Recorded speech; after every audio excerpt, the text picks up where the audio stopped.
Hello, ഇന്ന് നമുക്ക് വളരെ രുചികരമായിട്ടുള്ള മാമ്പഴ പുളിശ്ശേരി എങ്ങനെയാണ് ഉണ്ടാക്കുന്നതെന്ന് നോക്കാം. ആദ്യം മാമ്പഴ പുളിശ്ശേരി ഉണ്ടാക്കാൻ വേണ്ടിയിട്ടുള്ള മാങ്ങ നന്നായിട്ടൊന്ന് കഴുകിയെടുത്തിട്ടുണ്ട്. മാമ്പഴ പുളിശ്ശേരി ഉണ്ടാക്കാൻ ഏറ്റവും നല്ലത് ചെറിയ തരം മാങ്ങയാണ്. ഇനി മാങ്ങയുടെ തൊലിയൊക്കെ ഒന്ന് ചെത്തിക്കളയണം. ഞാനിപ്പോൾ 3 മാങ്ങ കൊണ്ടാണ് ഒരു മാമ്പഴ പുളിശ്ശേരി ഉണ്ടാക്കുന്നത്. അപ്പോൾ 3 മാങ്ങയും തൊലി കളഞ്ഞെടുത്തിട്ടുണ്ട്. ഇനി ഇതിലേക്ക് 1/4 ടീസ്പൂൺ ഉപ്പ്, 1/4 ടീസ്പൂണിന് താഴെ മഞ്ഞൾപ്പൊടി, 1/2 ടീസ്പൂൺ മുളക് പൊടി, ഒരു തണ്ട് കറിവേപ്പിലയും ചെറിയ ഒരു കഷ്ണം ശർക്കരയും കൂടി ഇട്ട് കൊടുക്കുന്നുണ്ട്. ഇനി ഇതിലേക്ക് ഒരു ചെറിയ ഗ്ലാസ്സിന് 1.5 ഗ്ലാസ് വെള്ളം ഒഴിച്ചു കൊടുക്കാം. എല്ലാം കൂടെ നന്നായിട്ടൊന്ന് ഇളക്കിയതിന് ശേഷം മാങ്ങ നന്നായിട്ട് വേവുന്നത് വരെ ഒന്ന് കുക്ക് ചെയ്തെടുക്കണം. ഈ സമയത്ത് നമുക്ക് അരപ്പ് തയ്യാറാക്കിയെടുക്കാം. 1/2 കപ്പിന് മുകളിലായിട്ട് തേങ്ങ ചിരകി എടുത്തിട്ടുണ്ട്.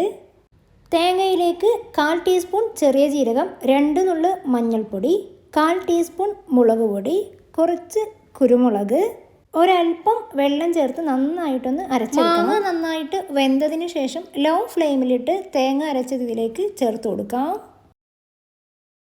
ഇനി ഇത് എല്ലാം കൂടെ നന്നായിട്ടൊന്ന് മിക്സ് ചെയ്ത് നന്നായിട്ടൊന്ന് ചൂടായി കിട്ടിയാൽ മതി, തിളക്കേണ്ട ആവശ്യമില്ല.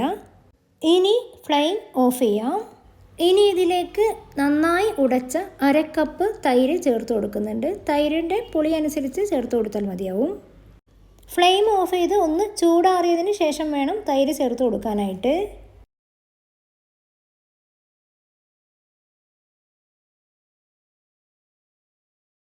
എല്ലാം കൂടെ ഒന്നുകൂടെ നന്നായിട്ടൊന്ന് മിക്സ് ചെയ്തെടുക്കണം.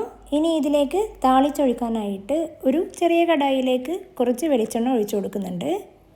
വെളിച്ചെണ്ണ ചൂടായതിനു ശേഷം 1/4 ടീസ്പൂൺ കടുക്, 2 ഉണക്കമുളക് ഇട്ട് കൊടുക്കാം. കടുക് പൊട്ടിയതിന് ശേഷം കുറച്ച് കറിവേപ്പില കൂടി ചേർത്ത് മൂപ്പിച്ച് ഇനി പുളിശ്ശേരിയിലേക്ക് ഒഴിച്ചു കൊടുക്കാം. അപ്പോൾ വളരെ രുചികരമായിട്ടുള്ള മാമ്പഴ പുളിശ്ശേരി ഇവിടെ റെഡി ആയിട്ടുണ്ട്. ഇത് വെറുതെ കഴിക്കാനും നല്ല ടേസ്റ്റാണ്. നിങ്ങൾക്ക് ഈ ഒരു വീഡിയോ ഇഷ്ടമായിട്ടുണ്ടെങ്കിൽ ചാനൽ സബ്സ്ക്രൈബ് ചെയ്യാനും ഷെയർ ചെയ്യാനും ഒന്നും മറന്നു പോകരുത്. പുതിയൊരു വീഡിയോയുമായി വീണ്ടും വരുന്നത് വരേക്കും ബൈ.